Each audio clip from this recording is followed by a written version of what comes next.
আপনারা জানেন যে রাসূলুল্লাহ সাল্লাল্লাহু আলাইহি সাল্লাম মক্কা নগরীতে ওনারা দাওয়াত কাজ পরিচালনা করতেন, যেটা ওই অঞ্চলের অন্যান্য এলাকা থেকে ঘনবসতিপূর্ণ ছিল। এরপর উনি মদিনা শহরে গেলেন, সেটাও আরেকটি ঘনবসতিপূর্ণ এলাকা ছিল। অর্থাৎ এটি ছিল এমন একটি শহর যেখানে অনেক মানুষ কাছাকাছি বসবাস করত। কিন্তু আরব জনসংখ্যার একটি বড় অংশ ছিল আরব। আরব এমন লোক যারা শহরে বাস করতো না, তারা ঘুরে বেড়াতো, তারা তাদের পশুর পাল নিয়ে মরুভূমির বুকে চড়ে বেড়াতো। বছরের অধিকাংশ সময় তারা বাইরে থাকতো বিরান ভূমির মাঝে। তারা শহরে যারা বসবাস করে এমন লোকদের মতো ছিল না, এবং ওই সময় অধিকাংশ আরবদের জীবনযাপন এরকম বেদুইনদের মতো ছিল, যারা তাদের তাঁবু নিয়ে ঘুরে বেড়াতো, তাদের মালপত্র নিয়ে ঘুরে বেড়াতো। তো তাদের কেউ কেউ হয়তো ব্যবসা করত, আবার কেউ বা তাদের পশুপালন করত। এভাবে বিভিন্নভাবে তারা জীবিকা নির্বাহ করত। অর্থাৎ এরা হচ্ছে এমন লোক যারা ঘনবসতিপূর্ণ এলাকার অংশ নয়।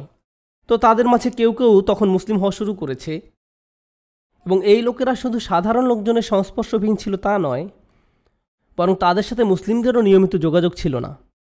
তারা একদম একা ছিল। যদিও তারা মুসলিম ছিল, কিন্তু ইসলাম সম্পর্কে তারা খুব কমই জানত। তাই যে জিনিসটা আমরা প্রথমে এই সূরা থেকে জানতে পারি তা হলো, যেহেতু অন্য লোকজনের সাথে তাদের মেলামেশা কম ছিল, তাই তারা আদব বা শিষ্টাচার এগুলো বুঝত না। আপনারা জানেন যে এরকম হয়, যারা হয়তো শহরে বা লোকালয়ে বাস করে না, তারা জানে না কিভাবে অন্যদের সাথে চলাফেরা করা উচিত।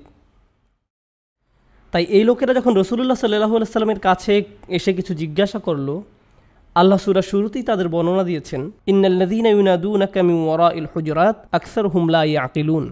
এই বেদুইনদের সম্পর্কে আল্লাহ বলছেন, তারা রাসূল সাল্লাল্লাহু আলাইহি সাল্লামের বাড়ির কাছে এসেছে এবং তারা বাইরে দাঁড়িয়ে চিৎকার করে ওনার নাম ধরে ডাকছিল, এবং তারা ইয়া রাসূলুল্লাহ বলে ডাকেনি। এখানে আমাদেরকে বুঝতে হবে, রাসূল সাল্লাল্লাহু আলাইহি সাল্লামকে ওনার পরিবারের সদস্যরাও নাম ধরে ডাকতেন না। ওনারা রাসূল সাল্লাল্লাহু আলাইহি সাল্লামকে রাসূলুল্লাহ বলে ডাকতেন। ওনার চাচা ওনার নাম ধরে ডাকতেন না, ওনার সবচেয়ে ভালো বন্ধু ওনার নাম ধরে ডাকতেন না, আশেপাশের সবাই ওনাকে ওনার উপাধি রাসূলুল্লাহ বলে ডাকতেন। এটা রাসূল সাল্লাল্লাহু আলাইহি সাল্লামের প্রতি সম্মানেরই অংশ ছিল। কিন্তু এই বেদুইনরা আসলো এবং বলল, ইয়া মুহাম্মদ উখরুজ আলাইনা, মুহাম্মদ বের হও, তোমার সাথে আমাদের কথা আছে। এবং আল্লাহ সুবহানাহু ওয়া তাআলার কাছে এটা খুবই অশোভনীয় ছিল। যদিও এটা একটা ভুল ছিল, এবং আল্লাহ প্রথমে তাদেরকে একটা অজুহাত দিলেন, তাদের অনেকেই এটা বুঝবে না। এবং তাদের পূর্বাপর চিন্তা করলে আপনি বুঝতে পারবেন, কেননা তারা রাসূল সাল্লাল্লাহু আলাইহি সাল্লামের সাহচর্যে খুব একটা ছিল না, তারা সাহাবাদের সাহচর্যেও খুব একটা ছিল না, তারা প্রশিক্ষিত ছিল না, শিক্ষিত ছিল না যেভাবে অন্য মুসলিমরা শিক্ষিত ছিল। তাই আবু বকর সিদ্দিক রাদিয়াল্লাহু তাআলা আনহুর কাছ থেকে যে ব্যবহার আশা করা যায়, উসমান রাদিয়াল্লাহু তাআলা আনহুর কাছ থেকে যে ব্যবহার আশা করা যায়, তাদের কাছ থেকে তা আশা করা যায় না। এখন আল্লাহ আবার ওদেরকে শেখানোর সিদ্ধান্ত নিলেন। আল্লাহ বলছেন, তারা যদি আপনি বের হয়ে এসে তাদের সাথে কথা বলা পর্যন্ত ধৈর্যশীল হতো, তাহলে ওটা তাদের জন্য ভালো হতো। তাদের এত অধৈর্যশীল হয়ে এভাবে চিৎকার করে রাসূলুল্লাহ সাল্লাল্লাহু আলাইহি ওয়াসাল্লামের ঘরের বাইরে ডাকাডাকি করা উচিত হয়নি।